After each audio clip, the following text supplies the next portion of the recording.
Hello, this is Todd Booth, and I'm covering the book Network Security Essentials. Now I'll cover Chapter 10, Malicious Software. In this chapter, we examine the wide spectrum of malware threats and countermeasures. We begin with a survey of various types of malware and offer a broad classification based first on the means malware uses to spread or propagate, and then on the variety of actions or payloads used once the malware has reached a target.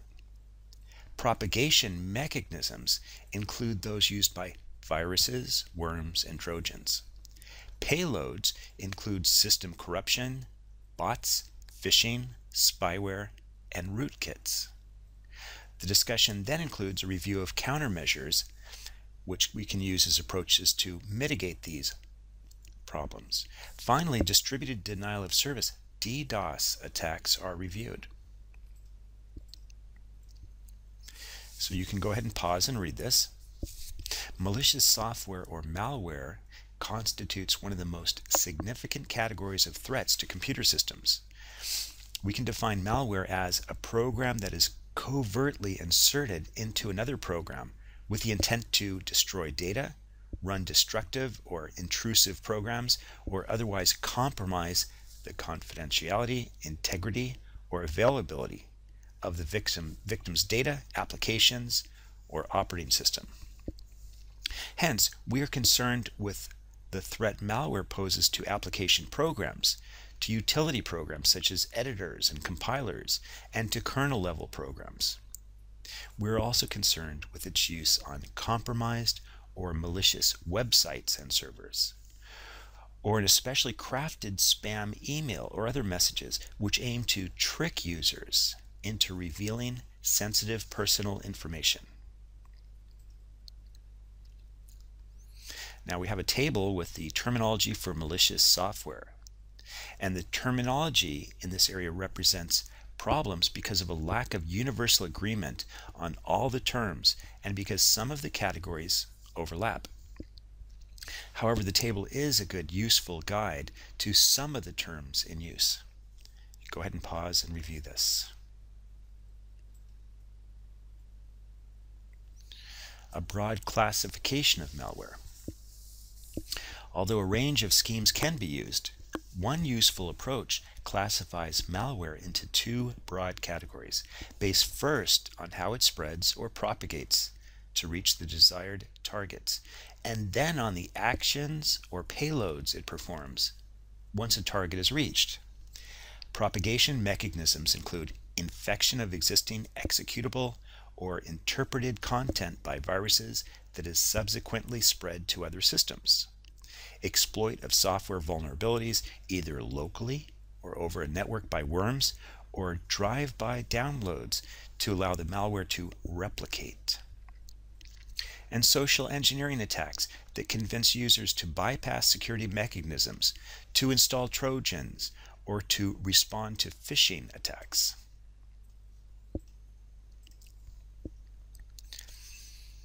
Now, earlier approaches to malware classification distinguished between those that need a host program, being parasitic, codes such as viruses, and those that are independent, self-contained programs run on the system such as worms, Trojans, and bots. Another distinction used was between malware that does not replicate, such as Trojans, and spam email, and malware that does, including viruses and worms. Payload actions performed by malware once it reaches a target system can include corruption of a system or data files, theft of service in order to make the system a zombie agent of attack as part of a botnet, theft of information from system, especially of logins, passwords, and other personal details by keylogging or spyware programs, and stealthing, where the malware hides its presence on the system from attempts to detect and block it. While early malware tended to use a single means of propagation to deliver a single payload, as it evolved, we see a growth of blended malware that incorporates a range of both propagation mechanisms, and payloads that increase its ability to spread, hide, and perform a range of actions on targets. A blended attack uses multiple methods of infection or propagation to maximize the speed and the severity of the attack. Some malware even support an update mechanism that allows it to change the range of propagation and payload mechanisms utilized once it is deployed. In the following sections, we survey these various categories of malware and then follow with a discussion of appropriate countermeasures. Attack kits. Initially, the development and deployment of malware required considerable technical skill by software authors. This changed with the development of virus creation toolkits in the early 1990s, and then later of more general attack kits in the 2000s. These greatly assisted in the development of deployment of malware. These toolkits, often known as crimeware, now include a variety of propagation mechanisms and payload modules that even novices can combine, select, and deploy. They can also easily be customized with the latest discovered vulnerabilities in order to exploit the window of opportunity between the publication of a weakness and the widespread deployment of patches to close it. These kits greatly enlarged the population of attackers able to deploy malware. Although the malware created with such toolkits tends to be less sophisticated than that designed from scratch, the sheer number of new variants that can be generated by attackers using these toolkits creates a significant problem for those defending systems against them. The Zeus Crimeware Toolkit is a prominent recent example of such an attack kit, which was used to generate a wide range of very effective stealth malware that facilitates a range of criminal activities, in particular capturing and exploiting banking credentials. Attack sources. Another significant malware development over the last couple of decades is a change from attackers being individuals often motivated to demonstrate their technical competence to their peers to more organized and dangerous attack sources. These include politically motivated attackers, criminals, and organized crime, organizations that sell their services to companies and nations, and national government agencies. This has significantly changed the resources available and motivation behind the rise of malware, and indeed has led to development of a large underground economy involving the sale of attack kits, access to compromised hosts, and to stolen information. Viruses. A computer virus is a piece of software that can infect other programs, or indeed any type of executable content, by modifying them. The modification includes injecting the original code with a routine to make copies of the virus code, which can then go on to infect other content. A computer virus carries its instructional code, the recipe for making perfect copies of itself. The typical virus becomes embedded in a program or carrier of executable content on a computer. Then, whenever the infected computer comes into contact with an unaffected piece of code, a fresh copy of the virus passes into the new location. Thus, the infection can spread from computer to computer, aided by unsuspecting users who exchange these programs or carrier files on disk or USB stick, or who send them to one another over a network. In a network environment, the ability to access documents, applications, and system services on other computers provides a perfect culture for the spread of such viral code. A virus that attaches to an executable program can do anything that the program is permitted to do. It executes secretly when the host program is run. Once the virus code is executing, it can perform any function such as erasing files and programs that is allowed by privileges of the current user. One reason viruses dominated the malware scene in earlier years was the lack of user authentication and access controls on personal computer systems at that time. This enabled a virus to infect any executable content on the system. The significant quantity of programs shared on floppy disk also enabled its easy, if somewhat slow, spread. The inclusion of tighter access controls on modern operating systems significantly hinders the ease of infection of such traditional machine executable code viruses. This resulted in the development of macro viruses that exploit the active content supported by some document types, such as Microsoft Word or Excel, or even Adobe PDF. Such documents are easily modified and shared by users as part of their normal system use and are not protected by the same access controls, such as by programs. Currently, a viral mode of infection is typically one of several propagation mechanisms used by contemporary malware, which may also include worm and Trojan capabilities.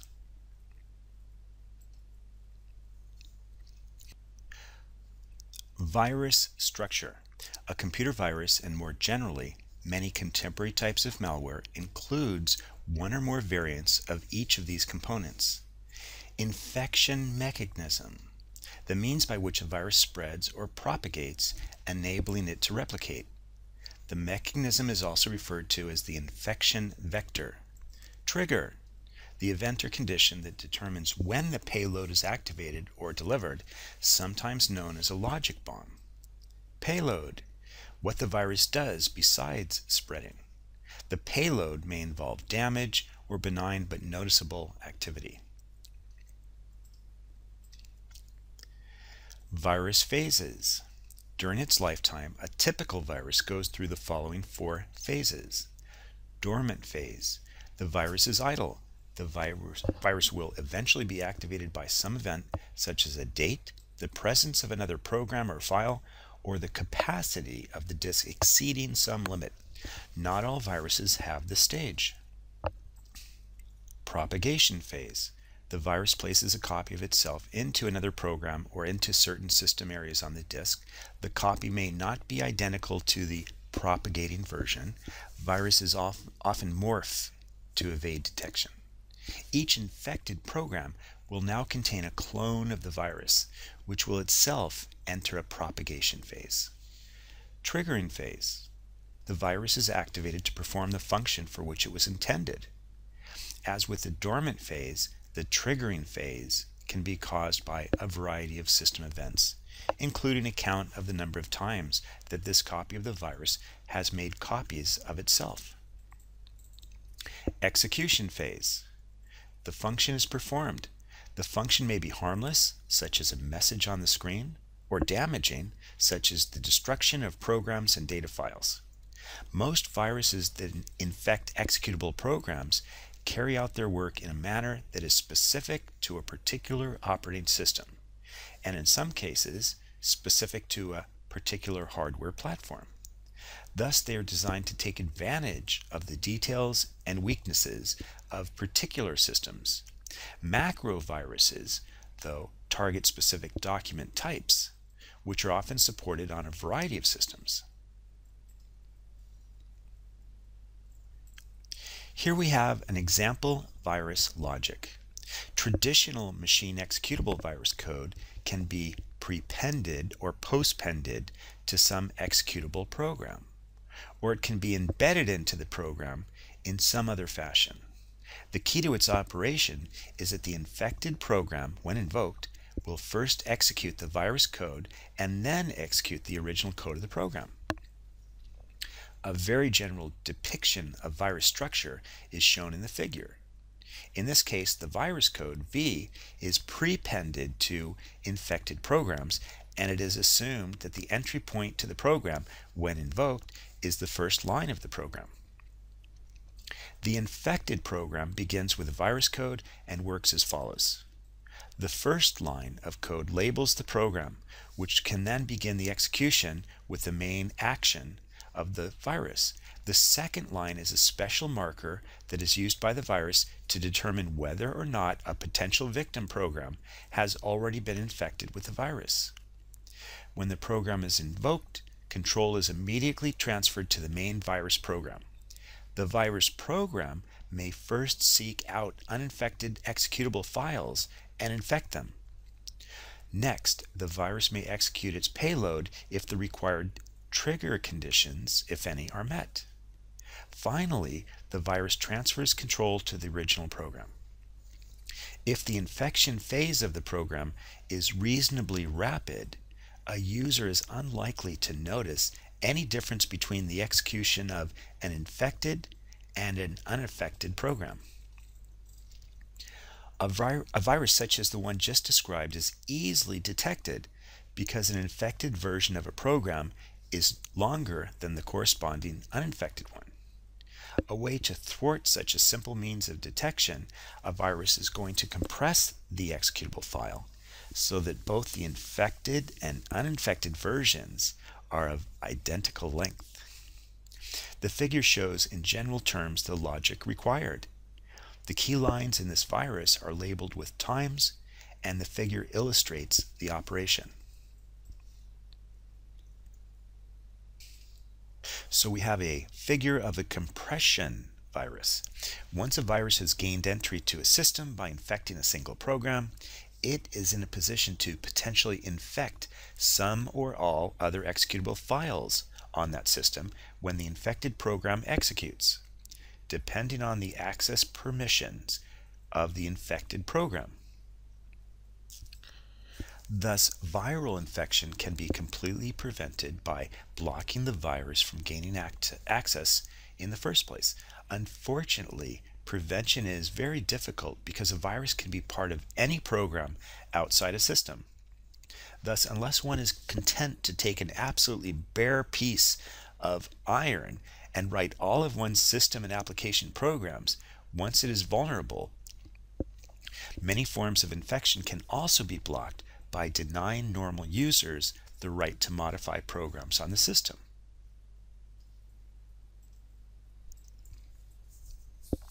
Virus classification by target. There has been a continuous arms race between virus writers and writers of antivirus software since viruses first appeared. As effective countermeasures are developed for existing types of viruses, newer virus types are developed. There is no simple or universally agreed upon classification scheme for viruses. In this section, we follow some popular ways to classify viruses along two orthogonal axes: the type of target the virus tries to infect and the method the virus uses to conceal itself from detection by users and antivirus software. A virus classification by target includes the following categories. Boot sector infector infects a master boot record or boot record and spreads when a system is booted from the disk containing the virus. File infector infects files that the operating system or shell consider to be executable. Macro virus infects files with macro or scripting code that is interpreted by an application. And then we have a multi-party virus, which infects files in multiple ways. Typically, the virus is capable of infecting multiple types of files, so that virus eradication must deal with all of the possible types of infection. Virus classification by concealment strategy. A virus classification by concealment strategy includes the following categories. Encrypted virus. A typical approach is as follows. A portion of the virus creates a random encryption key and encrypts the remainder of the virus. The key is stored with the virus. When an infected program is invoked, the virus uses the stored random key to decrypt the virus. When the virus replicates, a different random key is selected. Because the bulk of the virus is encrypted with a different key for each instance, there is no constant bit pattern to observe. Stealth virus, a form of virus explicitly designed to hide itself from detection by antivirus software. Thus, the entire virus, not just a payload, is hidden. It may use both code mutation, for example, compression, and rootkit techniques to achieve this. Polymorphic virus, a virus that mutates with every infection, making detection by the signature of the virus impossible. Metamorphic virus, as with a polymorphic virus, a metamorphic virus mutates with every infection. The difference is that a metamorphic virus rewrites itself completely at each iteration, increasing the difficulty of detection. Metamorphic viruses may change their behavior as well as their appearance. A polymorphic virus creates copies during replication that are functionally equivalent but have distinctly different bit patterns. In order to defeat programs that scan for viruses, in this case the signature of the virus will vary with each copy. To achieve this variation, the viruses may randomly insert instructions or interchange the order of independent instructions. A more effective approach is to use encryption. The strategy of the encryption virus is as follows. The portion of the virus that is responsible for generating keys and performing encryption-decryption is referred to as the mutation engine. The mutation engine itself is altered with each use.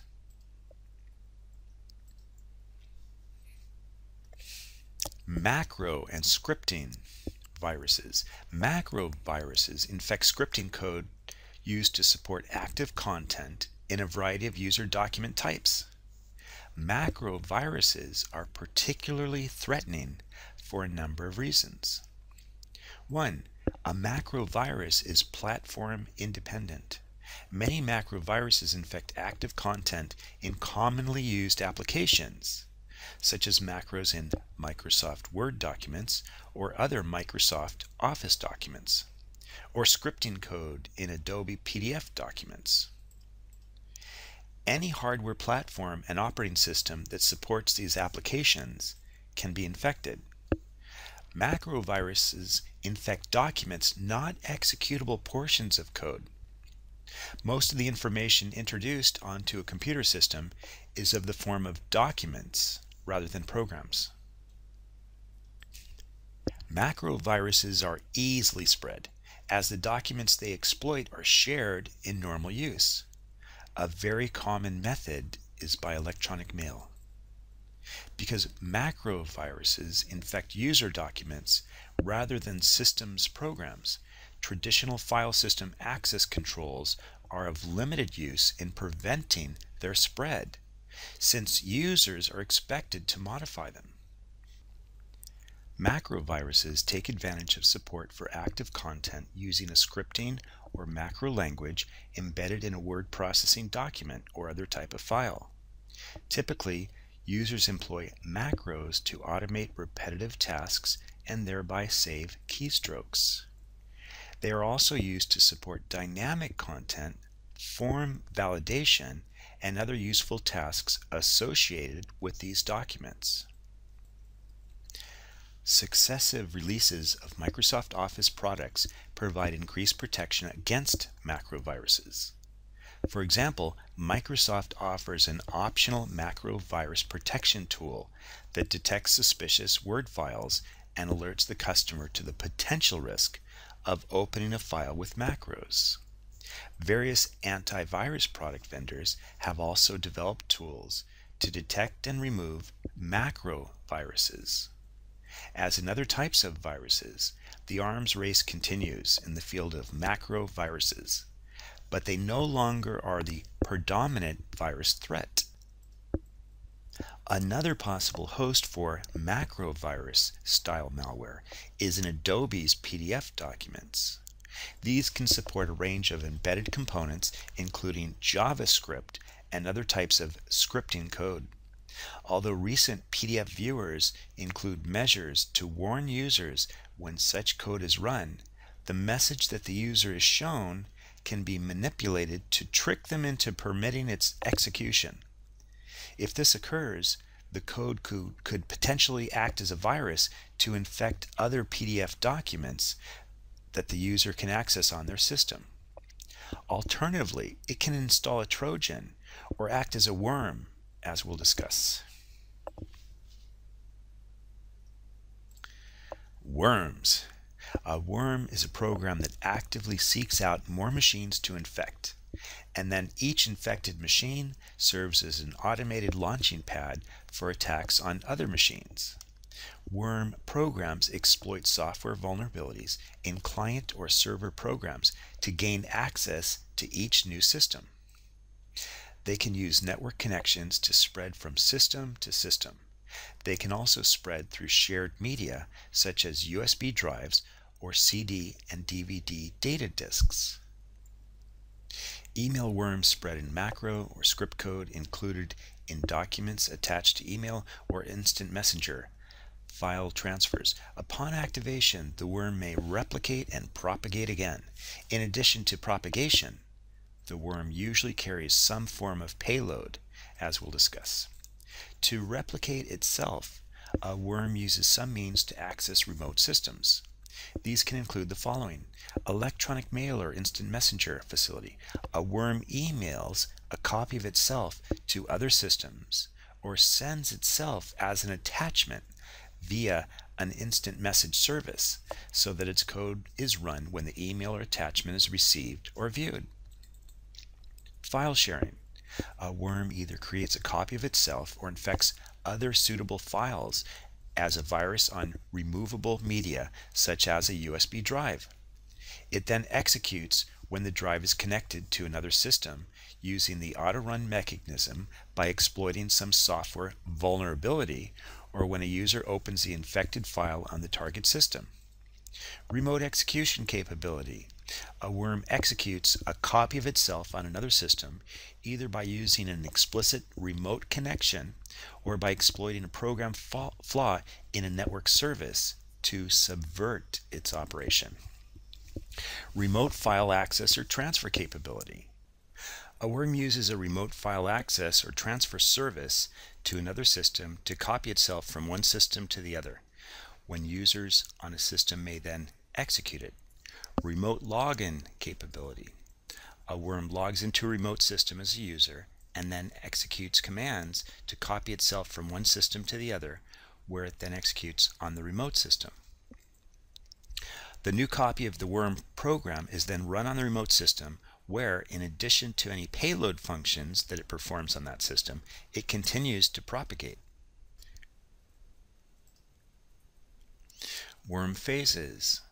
A worm typically uses the same phases as a computer virus: dormant, propagation, triggering, and execution.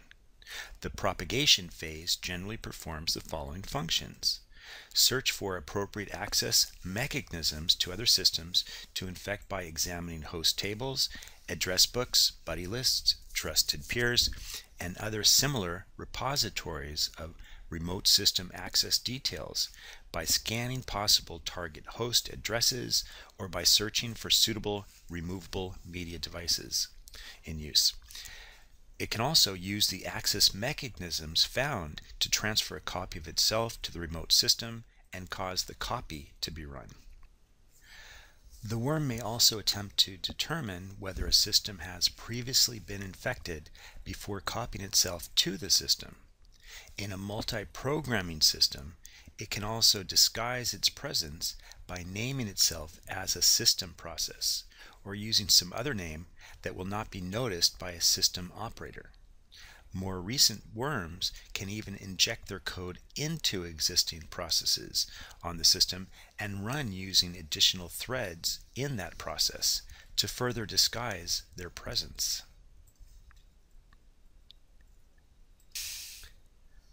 Target discovery.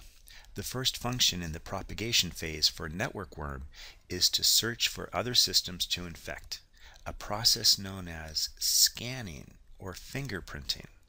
For such worms, which exploit software vulnerabilities in remotely accessible network services, it must identify potential systems running the vulnerable service and then infect them.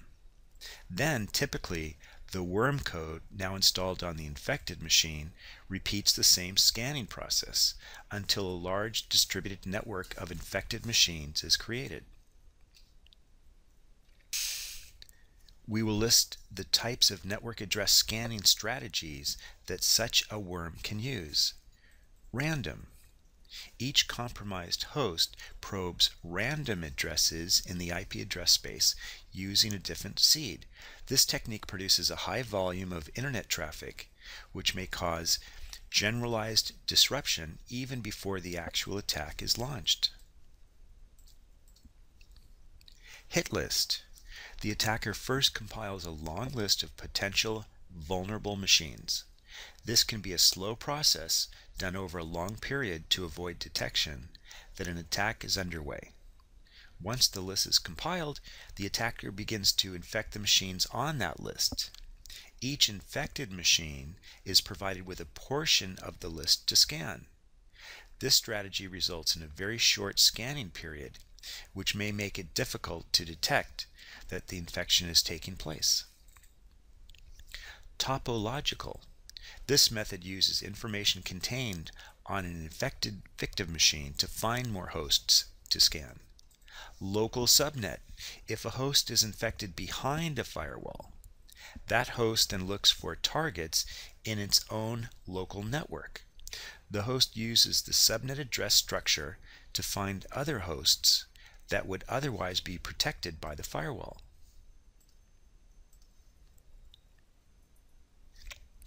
So here we have a figure on the worm propagation model. A well-designed worm can spread rapidly and infect massive numbers of hosts. It is useful to have a general model for the rate of worm propagation. Computer viruses in worms exhibit similar self-replication and propagation behavior to biological viruses. Thus, we can look to classify epidemic models for understanding computer virus and worm propagation behavior. This figure shows the dynamics of worm propagation. Propagation proceeds through three phases. In the initial phase, the number of hosts increases exponentially. To see that this is so, consider a simplified case in which a worm is launched from a single host and infects two nearby hosts. Each of these hosts infects two more hosts, and so on and so forth. This results in an exponential growth. After some time, infecting hosts waste some time attacking already infected hosts, which reduces the rate of infection. During this middle phase, growth is approximately linear, but the rate of infection is rapid.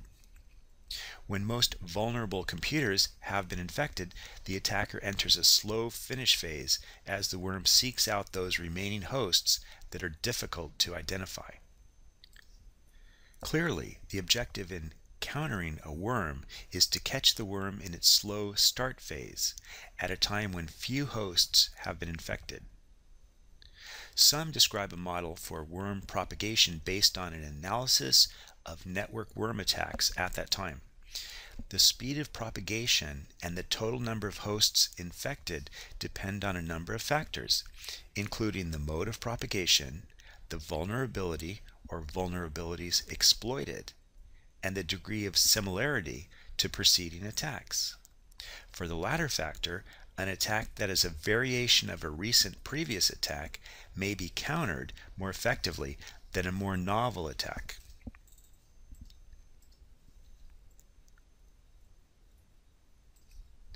The Morris worm. The earliest significant worm infection was released onto the internet by Robert Morris in 1988. The Morris worm was designed to spread on Unix systems and use a number of different techniques for propagation. When a copy began execution, its first task was to discover other hosts known to this host that would allow entry from this host. The worm performed this task by examining a variety of lists and tables, including system tables that declared which other machines were trusted by this host. Also, it looked at the user's mail forwarding files, tables by which the users gave themselves permissions for access to remote accounts, and from a program that reported the status of network connections. For each discovered host, the worm tried a number of methods for gaining access.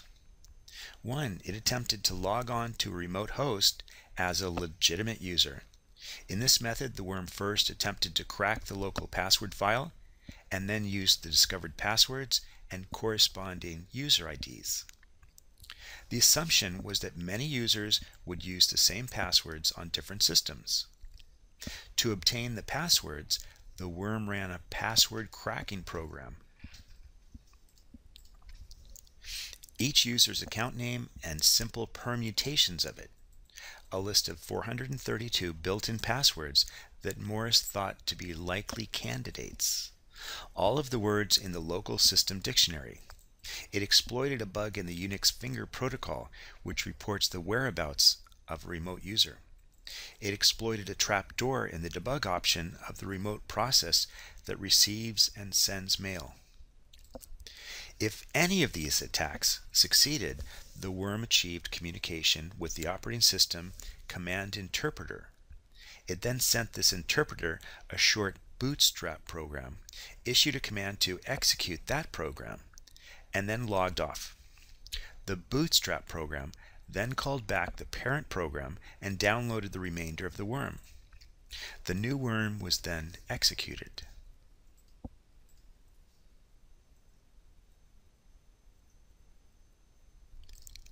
Worm technology.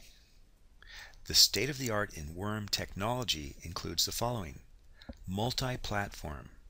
Newer worms are not limited to Windows machines, but can attack a variety of platforms, especially the popular varieties of Unix, or exploit macro or scripting languages supported in popular document types. Multi-exploit. New worms penetrate systems in a variety of ways, using exploits against web servers, browsers, email, file sharing, and other network-based applications, or via shared media. Ultra-fast spreading. Exploit various techniques to optimize the rate of spread of a worm to maximize its likelihood of locating as many vulnerable machines as possible in a short period of time. Polymorphic. To evade detection, skip past filters, and foil real-time analysis, worms adopt the virus polymorphic technique. Each copy of the worm has new code generated on the fly using functionally equivalent instructions and encryption techniques. Metamorphic. In addition to changing their appearance, metamorphic worms have a way to change their behavior patterns, which are unleashed at different stages of the propagation. Transport vehicles. Because worms can rapidly compromise a large number of systems, they are ideal for spreading a wide variety of malicious payloads, such as distributed denial-of-service bots, rootkits, spam email generators, and spyware. Zero-day exploit. To achieve maximum surprise and distribution, a worm should exploit an unknown vulnerability that is only discovered by the general network community when the worm is launched. Mobile code. Mobile code refers to programs, for example, script, macro, other portable instructions that can be shipped unchanged to a heterogeneous collection of platforms and execute with identical semantics. Mobile code is transmitted from a remote system to a local system and then executed on the local system without the user's explicit instruction. Mobile code often acts as a mechanism for a virus, worm, or Trojan horse to be transmitted to the user's workstation. In other cases, mobile code takes advantage of vulnerabilities to perform its own exploits, such as unauthorized data access or root compromise. Popular vehicles for mobile code include Java applets, ActiveX, JavaScript, and VBScript. The most common ways of using mobile code for malicious operations on local systems are cross-site scripting, interactive and dynamic websites, email attachments, and downloads from untrusted sites or of untrusted software. Drive-by downloads. Another approach to exploiting software vulnerabilities involves the exploit of bugs in user applications to install malware. One common approach to this exploit is using browser vulnerabilities so that when the user views a web page controlled by the attacker, it contains code that exploits the browser bugs to download and install malware on the system without the user's knowledge or consent. This is known as a drive-by download and is a common exploit in recent attack kits. In most cases, this malware does not actively propagate as a worm does, but rather waits for unsuspecting users to visit the malicious web page in order to spread to other systems. Related variants can exploit bugs in common email clients, such as the CLES mass mailing worm seen in October 2001, which targeted a bug in the HTML handling in Microsoft's Outlook and Outlook Express programs to automatically run itself. Or such malware may target common PDF viewers to also download and install malware without the user's consent. All they have to do is view a malicious PDF document. Such documents may be spread by spam email or part of targeted phishing attacks, as we'll discuss. Spam. Unsolicited bulk email, commonly known as spam, imposes significant costs on both the network infrastructure needed to relay this traffic and on users who need to filter their legitimate emails out of this flood. In response to the explosive growth in spam, there has been the equally rapid growth of anti-spam, which provides products to detect and filter spam emails. This has led to an arms race between the spammers devising techniques to sneak their content through and the defenders taking efforts to block them.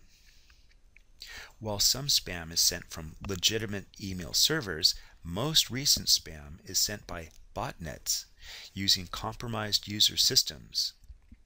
A significant portion of spam email content is just advertising, trying to convince the recipient to purchase some product online, or used in scams such as stock scams or money mule job ads. But spam is also a significant carrier of malware. The email may have an attached document which, if opened, may exploit a software vulnerability to install malware on the user system. Or it may have an attached Trojan horse program or scripting code that, if run, also installs malware on the user system. Some Trojans avoid the need for user agreement by exploiting a software vulnerability in order to install themselves. Finally, the spam may be used as a phishing attack, typically directing the user to either a fake website that mirrors some legitimate service, such as an online banking site, where it attempts to capture the user's login and password, or to complete some form with sufficient personal details to allow the attacker to impersonate the user in an identity theft. All of these uses make spam email a significant security concern. However, in many cases, it requires the user's active choice to view the email and any attached document to permit the installation of some program in order to compromise the system.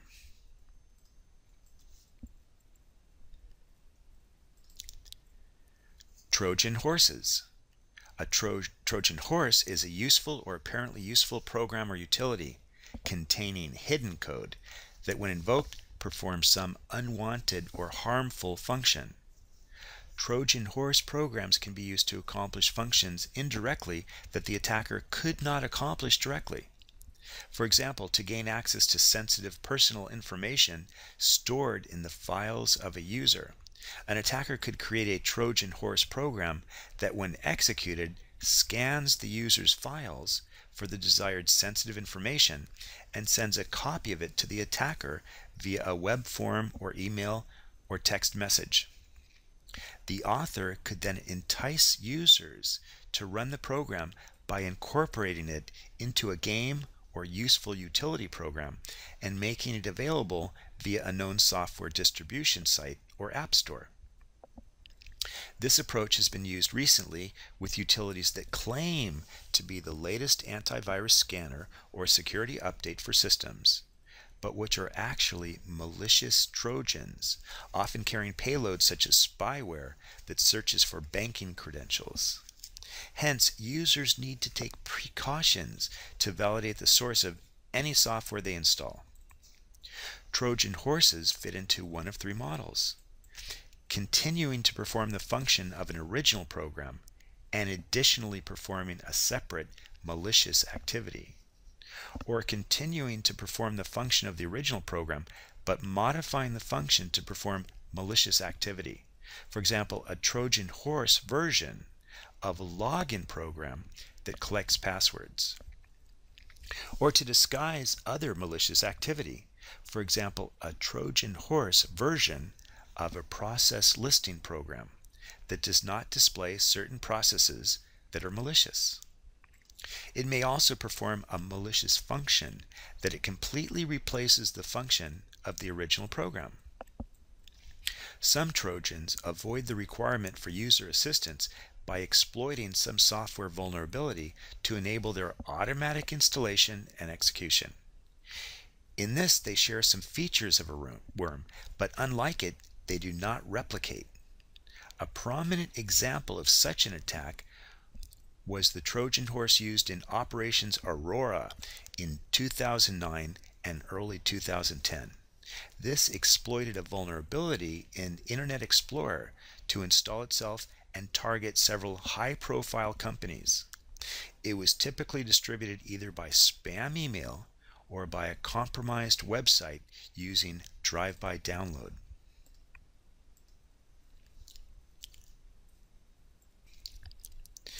Payload system corruption. Once malware is active on the target system, the next concern is what actions it will take on the system. That is, what payload does it carry? Some malware has a non-existent or non-functional payload. Its only purpose, either deliberate or due to accidental early release, is to spread. More commonly, it carries one or more payloads that perform covert actions for the attacker. An early payload seen in a number of viruses and worms resulted in data destruction on the infected system when certain trigger conditions were met. A related payload is one that displays unwanted messages or content on the user's system when triggered. More seriously, another variant attempts to inflict real-world damage on the system. All of these actions target the integrity of the computer system's software or hardware, or the user's data. These changes may not occur immediately, but only when specific trigger conditions are met that satisfy their logic bomb code. An alternative to just destroying data, some malware encrypts the user's data and demands payment in order to access the key needed to recover this information. This is sometimes known as ransomware. One Trojan seen in 1989 was an early example of this. However, around mid-2006, a number of worms and Trojans, such as the GP code Trojan, that use public key cryptography with increasingly larger key sizes to encrypt data. The user needed to pay a ransom or to make a purchase from a certain site in order to receive the key to decrypt his data. While earlier instances used weaker cryptography that could be cracked without paying the ransom, The later versions, using public key cryptography with large key sizes, could not be broken. Real-world damage, a further variant of system corruption payloads, aims to cause damage to the physical equipment. The infected system is clearly the device most easily targeted. One virus not only corrupts data, it attempts to rewrite the BIOS code used to initially boot the computer. If it is successful, the boot process fails and the system is unusable until the BIOS chip is either reprogrammed or replaced. The Stuxnet worm targets some specific industrial control system software as its key payload. If control systems using certain Siemens industrial control software with a specific configuration of devices are infected, then the worm replaces the original control code with code that deliberately drives the controlled equipment outside its normal operating range, resulting in the failure of the attached equipment. The centrifuges used in the Iranian uranium enrichment program were strongly suspected as the target, with reports of much higher than normal failure rates observed during the period when this worm was active. As noted in the earlier discussion, this has raised concerns over the use of sophisticated targeted malware for industrial sabotage. Logic bomb. A key component of data corrupting malware is the logic bomb. The logic bomb is code embedded into the malware that is set to explode when certain conditions are met. Examples of conditions that are used as triggers for a logic bomb are the presence or absence of certain files or devices on the system, a particular day of the week or date, a particular version or configuration of some software, or a particular user running the application. Once triggered, a bomb may alter or delete data or entire files, causing a machine to halt or do some other damage. All of the examples we describe in this section include such code.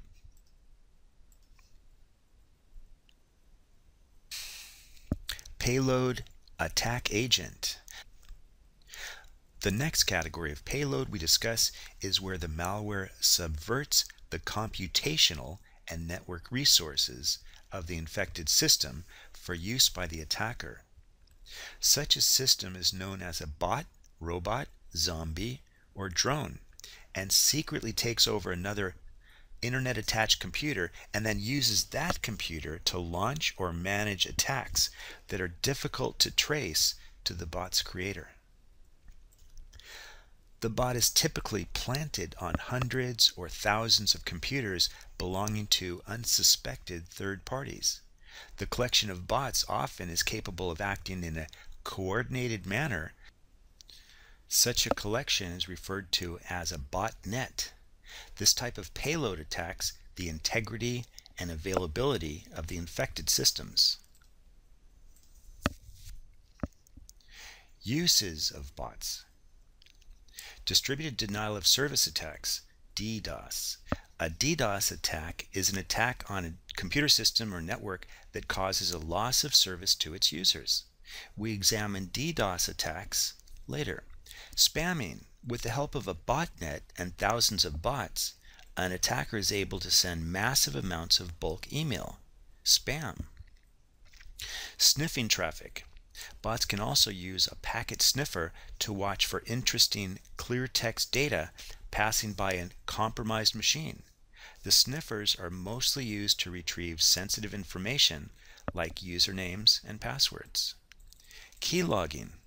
If the compromised machine uses encryption communication channels, HTTPS or POP3S, then just sniffing the network packets on the victim's computer is useless because the appropriate key to decrypt the packet is missing. But by using a keylogger, which captures keystrokes on the infected machine, the attacker can retrieve sensitive information. Spreading new malware. Botnets are used to spread new bots. This is a very easy method since all bots implement mechanisms to download and execute a file via HTTP and FTP. A botnet with 10,000 hosts that acts as the start base for a worm or mail virus allows very fast spreading and thus causes more harm. Installing advertisement add-ons and browser helper objects. Botnets can also be used to gain financial advantages. This works by setting up a fake website with some advertisements. The operator of this website negotiates a deal with some hosting companies that pay for clicks on ads. With the help of a botnet, these clicks can be automated so that instantly a few thousand bots click on the pop-ups. This process can be further enhanced if the bot hijacks the startup page of a compromised machine so that the clicks are executed each time the victim uses the browser. Attacking IRC chat networks. Botnets are also used for attacks against Internet Relay Chat (IRC) networks. Popular among attackers is the so-called clone attack. In this kind of attack, the controller orders each bot to connect to a large number of clones to the victim's IRC network. The victim is flooded by service requests from thousands of bots or thousands of channel joins by these cloned bots. In this way, the victim IRC network is brought down, similar to a DDoS attack. Manipulating online polls games. Online polls games are getting more and more attention, and it is rather easy to manipulate them with botnets. Since every bot has a distinct IP address, every vote will have the same credibility as a vote cast by a real person. Online games can be manipulated in a similar way.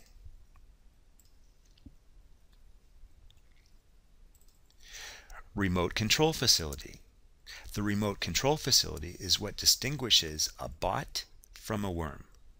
A worm propagates itself and activates itself, whereas a bot is controlled from some central facility, at least initially. A typical means of implementing the remote control facility is on an IRC server. All bots join a specific channel on the server and treat incoming messages as commands. More recent botnets tend to avoid IRC mechanisms and use covert communication channels provided by HTTP. Distributed control mechanisms using peer-to-peer protocols are also used to avoid a single point of failure. Once a communication path is established between a control module and the bots, the control module can activate the bots. In its simplest form, the control module simply issues commands to the bot that causes the bot to execute routines that are already implemented in the bot. For greater flexibility, the control module can issue update commands that instruct the bots to download a file from some internet location and execute it. The bot in this latter case becomes a more general purpose tool that can be used for multiple attacks. Payload, information theft. Typically, users send their logon and password credentials to banking, gaming, and related sites over encrypted communication channels, HTTPS or POP3S, which protect them from capture by monitoring network packets. To bypass this, an attacker can install a keylogger, which captures keystrokes on the infected machine to allow an attacker to monitor the sensitive information. Since this would result in the attacker receiving a copy of all text entered on the compromised machine, keyloggers typically implement some form of filtering mechanism that only returns information close to the desired keywords, for example, login, password, or paypal.com. In response to the use of keyloggers, some banking and other sites switched to using a graphical applet to enter critical information such as passwords. Since these do not use text entered via the keyboard, traditional keyloggers do not capture this information. In response, the attackers developed more general spyware payloads, which subvert the compromised machine to allow monitoring of a wide range of activity on the system.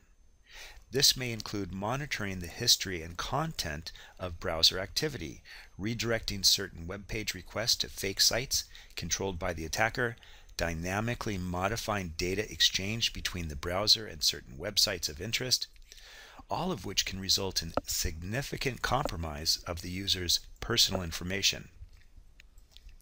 Another approach used to capture a user's logon and password credentials is to include a URL in a spam email that links to a fake website controlled by the attacker, but which mimics the login page of some banking, gaming, or similar site. This is normally included in some message suggesting that urgent action is required by the user to authenticate his or her account to prevent it being blocked. If the user is careless and doesn't realize that he or she is being conned, then the following link and supplying the requested details will certainly result in the attackers exploiting the user's account using the captured credentials. More generally, such a spam email may direct a user to a fake website controlled by the attacker, or to complete some enclosed form and return to an email accessible to the attacker, which is used to gather a range of private, personal information of the user. Given sufficient details, the attacker can assume the user's identity for the purpose of obtaining credit or sensitive access to other resources. This is known as a phishing attack, which exploits social engineering to leverage users' trust by masquerading as communications from a trusted source. Such general spam email are typically widely distributed to very large numbers of users, often via a botnet. While the content will not match appropriate trusted sources for a significant fraction of the recipients, the attackers rely on it reaching sufficient users of the named trusted source, a gullible portion of whom will respond, for it to be profitable.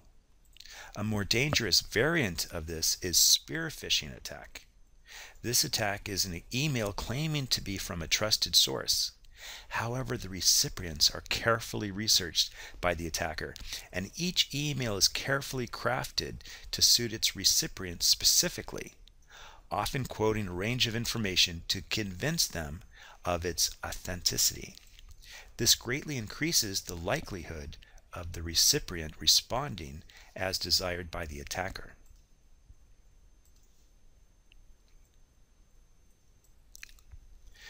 Payload stealthing. A backdoor, also known as a trapdoor, is a secret entry point into a program that allows someone who is aware of the backdoor to gain access without going through the usual security access procedures. The backdoor is code that recognizes some special sequence of input or is triggered by being run by a certain user ID or by an unlikely sequence of events. A backdoor is usually implemented as a network service listening on some non-standard port that the attacker can connect to and issue commands through to be run on the compromised system. It is difficult to implement operating system controls for backdoors in applications. Security measures must focus on the program development and software update activities and on programs that wish to offer a network service.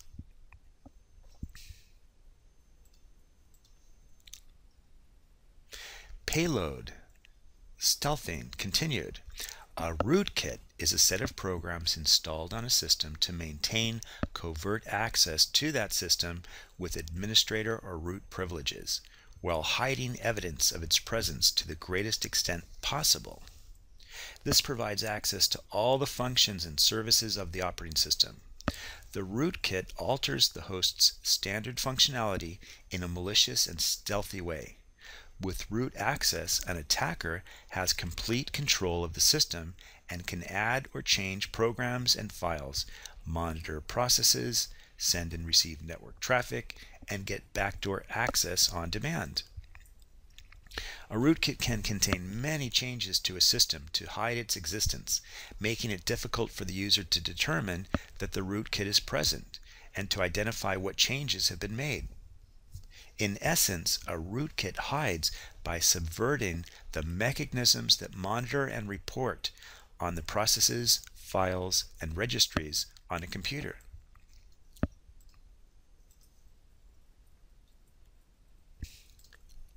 Rootkits. A rootkit can be classified using the following characteristics. Persistent activates each time the system boots. The rootkit must store code in a persistent store, such as the registry or file system, and configures a method by which the code executes without user intervention. This means it is easier to detect, as the copy in persistent storage can potentially be scanned. Memory-based. Has no persistent code and therefore cannot survive a reboot. However, because it is only in memory, it can be harder to detect. User mode intercepts calls to APIs, application program interfaces, and modifies returned results. For example, when an application performs a directory listing, the return results don't include entities which identify the files associated with the rootkit. Kernel mode can intercept calls to native APIs in kernel mode. The rootkit can also hide the presence of a malware process by removing it from the kernel's list of active processes. Virtual machine based. This type of rootkit installs a lightweight virtual machine monitor and then runs the operating system in a virtual machine above it. The rootkit can then transparently intercept and modify states and events occurring in the virtualized system. External mode. The malware is located outside the normal operation mode of the targeted system, in BIOS or in system management mode, where it can directly access hardware. This classification shows a continuing arms race between rootkit authors who exploit even more stealthy mechanisms to hide their code, and those who develop mechanisms to harden systems against such subversion or to detect when it has occurred.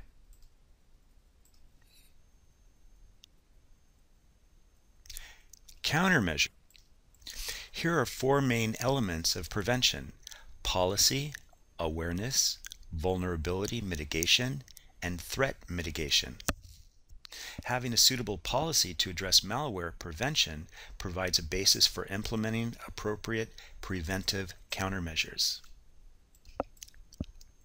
One of the first countermeasures that should be employed is to ensure that all systems are as current as possible, running a very current operating system with all patches applied, in order to reduce the number of vulnerabilities that might be exploited on the system. The next is to set appropriate access controls on the applications and data stored on the system to reduce the number of files that any user can access and hence potentially affect or corrupt as a result of them being executed by some malware code. These measures directly target the key propagation mechanisms used by worms, viruses, and some Trojans. The third common propagation mechanism, which targets users in a social engineering attack, can be countered using appropriate user awareness and training. This aims to equip users to be more aware of these attacks and less likely to take action that result in their compromise. There are some examples of suitable awareness issues. Malware countermeasure approaches. If prevention fails, then technical mechanisms can be used to support the following threat mitigation options. Detection. Once the infection has occurred, determine that it has occurred and locate the malware. Identification. Once detection has been achieved, identify the specific malware that has infected the system. Removal. Once the specific malware has been identified, remove all traces of malware virus from the infected systems so that it cannot spread further. If detection succeeds, but either identification or removable is not possible, then the alternative is to discard any infected or malicious files and reload a clean backup version. In the case of some particularly nasty infections, this may require a complete wipe of all storage and rebuild of the infected system from known clean media. To begin, let us consider some requirements for effective malware countermeasures. Generality. This approach is taken to be able to handle a wide variety of attacks. Timeliness. The approach should respond quickly as to limit the number of infected programs or systems and the consequent activity. Resilience. This approach should be resilient to evasion techniques employed by attackers to hide the presence of their malware. Minimal denial of service costs. The approach should result in minimal reduction in capacity or service due to the actions of the countermeasure software and should not significantly disrupt normal operation. Transparency. The countermeasure software and devices should not require modification to existing legacy OSs, application software, and hardware. Global and local coverage. The approach should be able to deal with attack sources from both outside and inside the enterprise network. Achieving all of these requirements often results in the use of multiple approaches. Detection of the presence of malware can occur at a number of locations. It may occur in the infected system, where some host-based antivirus program is running, monitoring data imported into the system, and the execution of behavioral of programs running on the system. Or it may take place as part of the perimeter security mechanisms used in an organization's firewall and intrusion detection systems, IDSs. Lastly, detection may be used via distributed mechanisms that gather data from both host-based and perimeter sensors, potentially over a large number of networks and organizations in order to obtain the largest scale view of the movement of malware.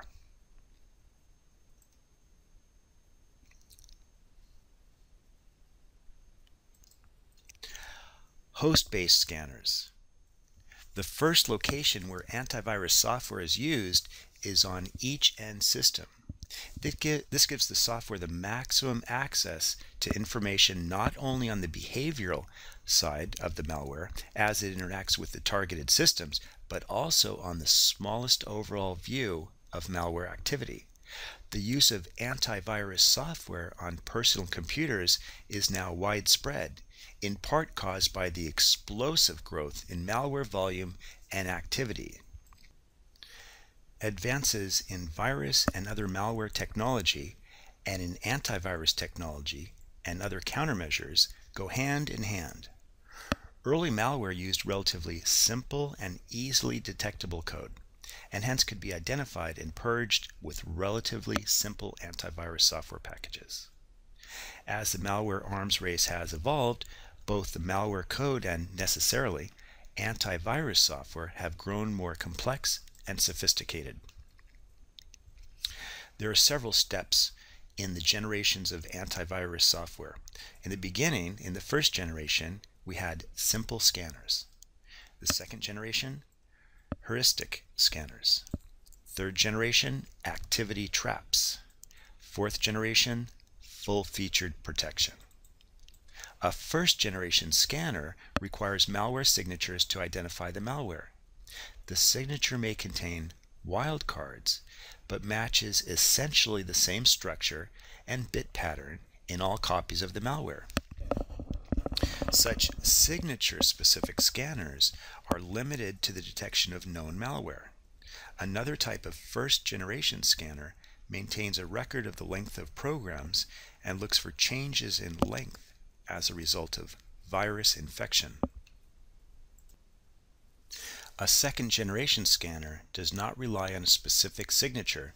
Rather, the scanner uses heuristic rules to search for probable malware instances. One class of such scanners looks for fragments of code that are often associated with malware.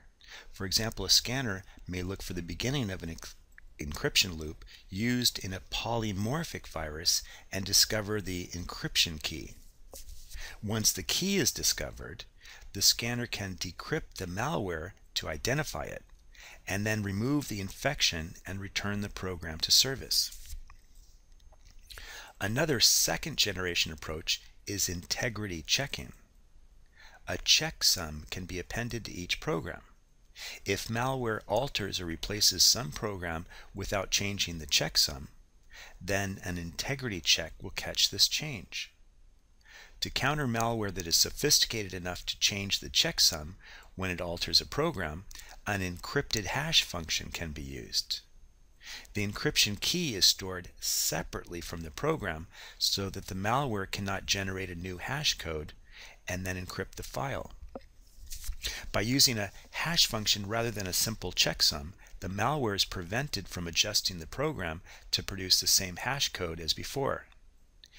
If a protected list of programs in trusted locations is kept, this approach can also detect attempts to replace or install rogue code or programs in these locations. Third generation programs are memory resident programs that identify malware by its actions rather than its structure in an infected program. Such programs have the advantage that it is not necessary to develop signatures and heuristics for a wide array of malware. Rather, it is necessary only to identify the small set of actions that indicate that malicious activity is being attempted, and then to intervene. Fourth generation products are packages consisting of a variety of antivirus techniques used in conjunction. These include scanning and activity trap components. In addition, such a package includes access control capability, which limits the ability of malware to penetrate a system and then limits the ability of a malware to update files in order to propagate. The arms race continues. With fourth generation packages, a more comprehensive defense strategy is employed, broadening the scope of defense to more general purpose computer security measures. These include more sophisticated antivirus approaches. We now highlight two of the most important. Host-based behavior blocking software. Unlike heuristics or fingerprint-based scanners, behavior blocking software integrates with the operating system of a host computer and monitors program behavior in real time for malicious actions. The behavior blocking software then blocks potentially malicious actions before they have a chance to affect the system. Monitored behaviors can include the following: attempts to open, view, delete, and/or modify files, attempts to format disk drives and other unrecoverable disk operations, modifications to the logic of executable files or macros, modification of critical system settings such as startup settings, scripting of email and instant messaging clients to send executable content, initiation of network communications. Because a behavioral blocker can block suspicious software in real time, it has an advantage over such established antivirus detection techniques such as fingerprinting and heuristics. There are literally trillions of different ways to rearrange the instructions of a virus or a worm, many of which will evade detection by a fingerprint scanner or heuristic. But eventually, malicious code must make a well-defined request to the operating system. Given that the behavioral blocker can intercept all such requests, it can identify and block malicious actions regardless of how the program hides from the operating system. Behavioral blocking alone has limitations.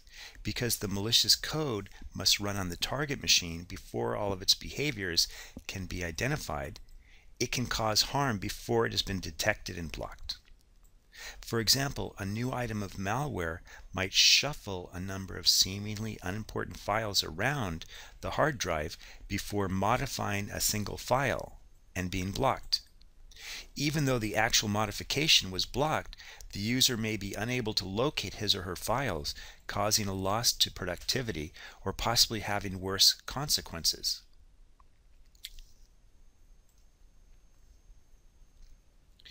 Perimeter scanning approaches. The next location where antivirus software is used is on an organization's firewall and IDS, intrusion detection system. It is typically included in email and web proxy services running on these systems. It may also be included in the traffic analysis component of an IDS.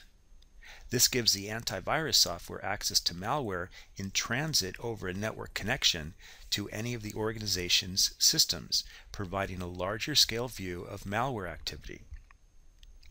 This software may also include intrusion prevention measures, blocking the flow of any suspicious traffic and thus preventing it reaching and compromising some target system, either inside or outside the organization. However, this approach is limited to scanning the malware content, as it does not have access to any behavioral observed when it runs on an infected system. Two types of monitoring software may be used. Ingress monitors. These are located at the border between the enterprise network and the internet. They can be part of the ingress filtering software of a border router or external firewall, or a separate passive monitor. A honeypot can also capture incoming malware traffic. An example of a detection technique for an ingress monitor is to look for incoming traffic to unused local IP addresses. Egress monitors. These can be located at the egress points of individual LANs on the enterprise network, as well as the border between the enterprise network and the internet. In the former case, the egress monitor can be part of the egress filtering software of a LAN router or switch. As with ingress monitors, the external firewall or honeypot can house the monitoring software. Indeed, the two types of monitors can be collected. The egress monitor is designed to catch the source of a malware attack by monitoring outgoing traffic for signs of scanning or other suspicious behavior. Perimeter monitoring can also assist in detecting and responding to botnet activity by detecting abnormal traffic patterns associated with this activity. Once bots are activated and an attack is underway, such monitoring can be used to detect the attack. However, the primary objective is to try to detect and disable the botnet during its construction phase, using the various scanning techniques we have just discussed, identifying and blocking the malware that is used to propagate this type of payload.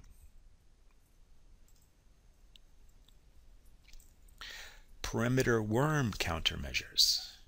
There is considerable overlap in techniques for dealing with viruses and worms. Signature-based worm scan filtering. This type of approach generates a worm signature, which is then used to prevent worm scans from entering, leaving a network or a host. Typically, this approach involves identifying suspicious flows and generating a worm signature. This approach is vulnerable to the use of polymorphic worms. Either the detection software misses the worm, or if it is sufficiently sophisticated to deal with polymorphic worms, the scheme may take a long time to react. Filter-based worm containment.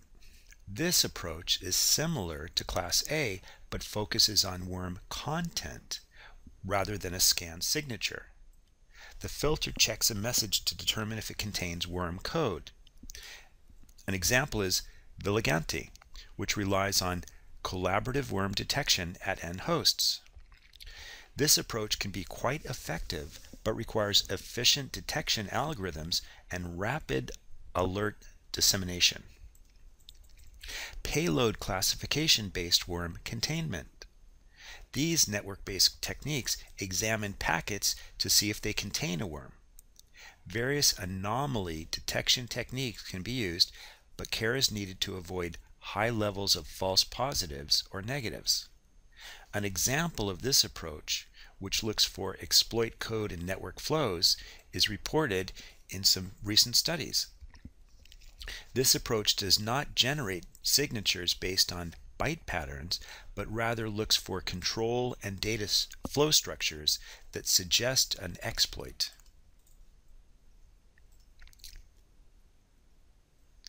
Continued.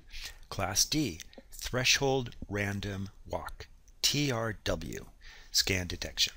TRW exploits randomness in picking destinations to connect to as a way of detecting if a scanner is in operation.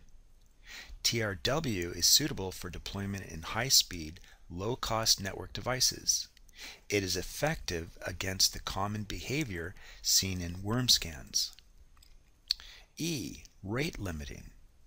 This class limits the rate of scan-like traffic from an infected host. Various strategies can be used, including limiting the number of new machines a host can connect to in a window of time, detecting a high connection failure rate, and limiting the number of unique IP addresses a host can scan in a window of time. This class of countermeasures may introduce longer delays for normal traffic. This class is also not suited for slow, stealthy worms that spread slowly to avoid detection based on activity level. Rate halting. This approach immediately blocks outgoing traffic when a threshold is exceeded either in outgoing connection rate or in diversity of connection attempts. The approach must include measures to quickly unblock mistakenly block hosts in a transparent way. Rate halting can integrate with a signature or filter based approach so that once a signature or filter is generated, every blocked host can be unblocked. Rate halting appears to offer a very effective countermeasure. As with rate limiting, rate halting techniques are not suitable for slow, stealthy worms. Here we have a figure. Placement of worm monitors. The final location where antivirus software is used is in a distributed configuration. It gathers data from a large number of both host-based and perimeter sensors and relays this intelligence to a central analysis system able to correlate and analyze the data, which can then return updated signatures and behavioral patterns to enable all of the coordinated systems to respond and defend against malware attacks. A number of such systems have been proposed. We'll discuss one such approach in the remainder of this section. Here we have an example of a distributed worm countermeasure architecture. The system works as follows. 1. Sensors deployed at various network locations detect a potential worm. The sensor logic can also be incorporated in an IDS sensor. The sensors send alerts to a central server, which correlates and analyzes the incoming alerts. The correlation server determines the likelihood that a worm attack is being observed and the key characteristics of the attack.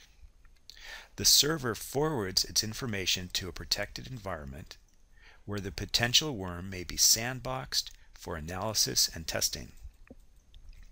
The protected system tests the suspicious software against an inappropriately instrumented version of the targeted application to identify the vulnerability. The protected system generates one or more software patches and tests these. If the patch is not susceptible to the infection and does not compromise the application's functionality, the system sends the patch to the application host to update the targeted application.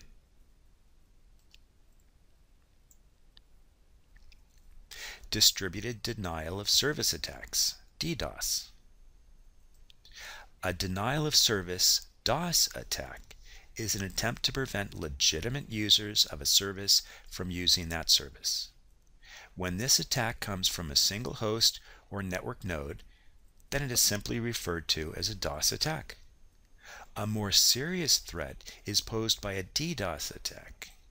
A DDoS attack makes computer systems inaccessible by flooding servers, networks, or even end-user systems with useless traffic so that legitimate users can no longer gain access to those resources. In a typical DDoS attack, a large number of compromised hosts are amassed to send useless packets. This section is concerned with DDoS attacks. First, we look at the nature and types of these attacks. Next, we examine methods by which an attacker is able to recruit a network of hosts for attack launch. Finally, this section looks at countermeasures. A DDoS attack attempts to consume the target's resources so that it cannot provide service. One way to classify DDoS attacks is in the terms of the type of resource that is consumed. Broadly speaking, the resource consumed is either an internal host resource on the target system or data transmission capacity in the local network to which the target is attacked. Here's a figure with examples of simple DDoS attacks. A simple example of an internal resource attack is the SYN flood attack, and the figure shows the steps involved. 1. The attacker takes control of multiple hosts over the internet, instructing them to contact the target web server. The slave hosts begin sending TCP/IP SYN, synchronization initialization packets, with erroneous return IP address information to the target. Each SYN packet is a request to open a TCP connection. For each such packet, the web server responds with a SYN-ACK packet trying to establish a TCP connection with a TCP entity at some spurious IP address. The web server maintains a data structure for each SYN request, waiting for a response back, and becomes bogged down as more traffic floods in. The result is that legitimate connections are denied while the victim machine is waiting to complete bogus half-open connections. The TCP state data structure is a popular internal resource target, but by no means the only one. Here's an example. 1. An intruder may attempt to use up available data structures that are used by the operating system to manage processes, such as process tables, entries, process control information entities. The attack can be quite simple, such as a program that forks new processes repeatedly. An intruder may attempt to allocate to itself large amounts of disk space by a variety of straightforward means. These include generating numerous emails, forcing errors that trigger audit trails, and placing files in shareable areas. There's also an example of an attack that consumes data transmission resources. The following steps are involved. The attacker takes control of multiple hosts over the internet, instructing them to send ICMP echo packets with the target's spoofed IP address to a group of hosts that act as reflectors, as will be described. Nodes at the bounce site receive multiple spoofed requests and respond by sending echo reply packets to the target site. The target's router is flooded with packets from the bounce site, leaving no data transmission capacity for legitimate traffic.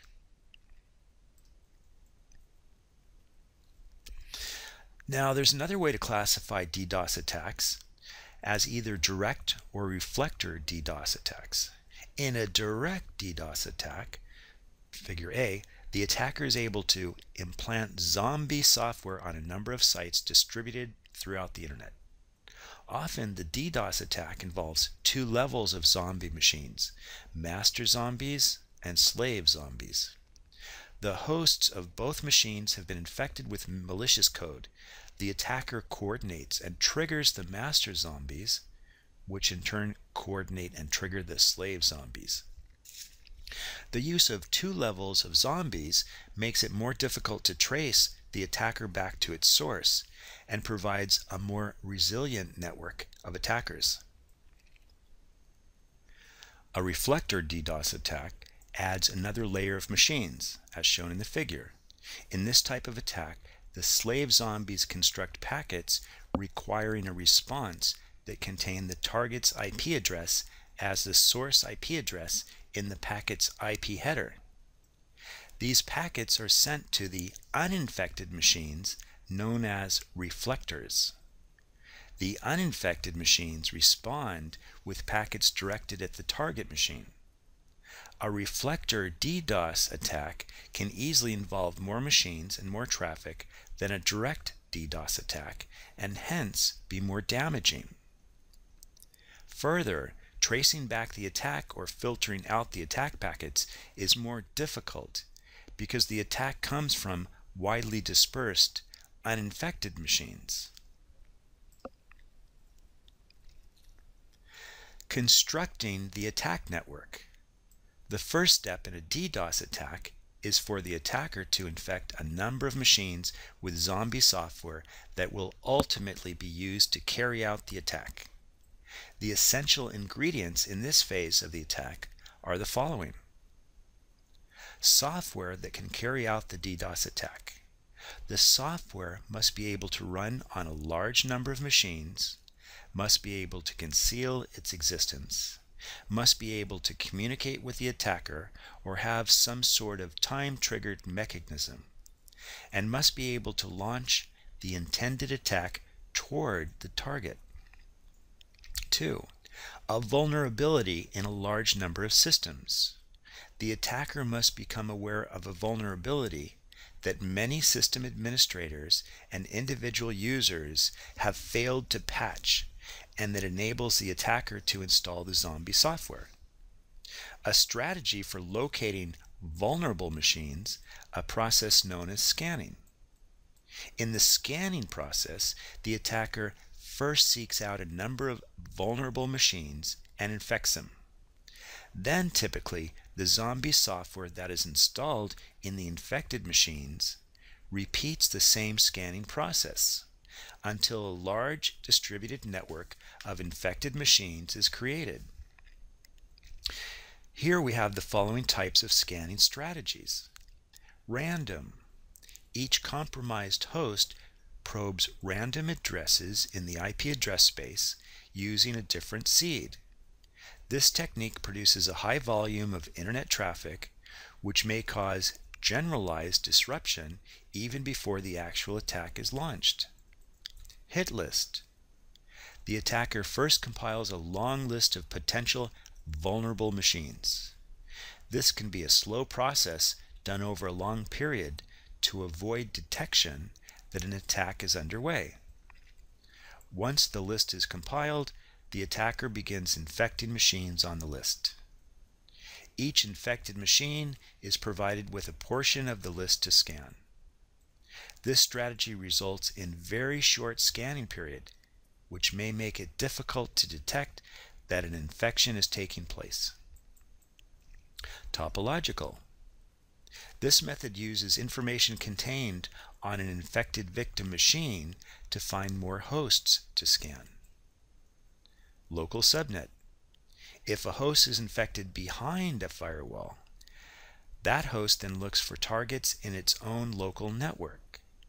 The host uses the subnet address structure to find other hosts that would otherwise be protected by the firewall. DDoS countermeasures. In general, there are 3 lines of defense against DDoS attacks: attack prevention and preemption, before the attack. These mechanisms enable the victim to endure attack attempts without denying service to legitimate clients. Techniques include enforcing policies for resource consumption and providing backup resources availability on demand. In addition, prevention mechanisms modify systems and protocols on the internet to reduce the possibility of DDoS attacks. Attack detection and filtering. These mechanisms attempt to detect the attack as it begins and respond immediately.